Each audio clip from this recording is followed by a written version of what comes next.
जब हम इनके यहाँ ठहरे थे तो सम्राट भाई बोले कि गुरुजी इतनी भीड़ सूरत में आ गई है, बड़ा सोचना पड़ रहा है। हमने कहा बिल्कुल मत सोचो और ना परेशान हो,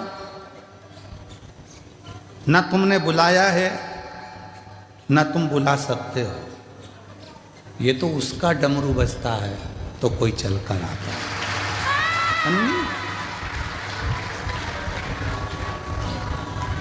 जब सौंप दिया इस जीवन का सब भार तुम्हारे हाथ में, संपूर्ण जीवन का भार तत्व जब हम परमात्मा को सौंप देते हैं तो फिर हमारा कुछ भी नहीं, कुछ। और मेरी जीजियों फिर निवेदन है, तुम बेटी को अपनी बेटी मानते हो, तुम बेटे को अपना बेटा मानते हो, बिल्कुल मत मानो। शंकर जी के मंदिर में तुम्हारे बेटे की शादी नहीं हो रही, तुम्हारी बेटी की शादी नहीं हो रही, अशोक सुंदरी वाली जगह पर जाकर हाथ रखकर 7 बिंदी लाल चंदन की लगाकर हाथ रखकर कह दो कि ये मेरा बेटा, इसका नाम ये है, इसका ये गोत्र है, ये मेरी बेटी, इसका नाम ये है, इसका ये गोत्र है, ये तेरी औलाद है, मैं शादी नहीं करूँगी, तुझे करना है, तुझे संभालना है, फिर वो संभालेगा।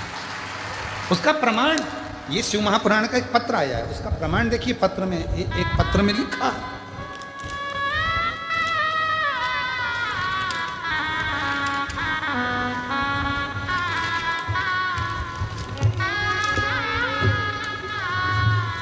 पत्र में लिखा, सीमा दिलीप ढकाते, प्लाट नंबर 296, द्वारकेश नगर, सूरत,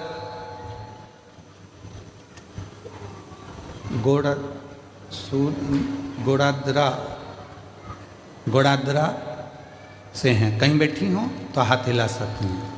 बाबा का मैं क्या वर्णन करूं? मुझे पेट में 2 गठान थी। पहली सोनोग्राफी में 18/9/2025 को उसमें पता चला कि मुझे पेट में 30 mm की और 25 mm की गठान हो गई है। मेरे गर्भाशय में 2 गठान हो गई, एक 30 mm की हो गई, एक 25 mm की हो गई। उसके बाद डॉक्टर ने ऑपरेशन का कह दिया, पर मन नहीं करा कि ऑपरेशन कराऊं, क्योंकि डॉक्टर बोले थे ये गठान जांच के लिए जाएगी, उसमें क्या आएगा। बहुत रोई मैं गुरुदेव। तब किसी एक बहन जी के कहने पर मैं सीहोर चली गई और सीहोर में रुद्राक्ष लेकर आ गई। उसका जल शिवजी को चढ़ाकर ग्रहण करना प्रारंभ किया और बेलपत्र का भी सेवन किया।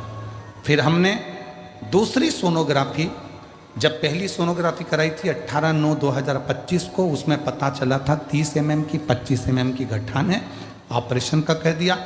दूसरी सोनोग्राफी कराई 11/11/2025 को, उसमें पता चला रुद्राक्ष का जो जल पिया था उसमें मालूम पड़ा जो 30 mm की गठान थी वो 25 की हो गई है और जो 25 mm की गठान थी वो 12 mm की हो गई है। 12 mm की।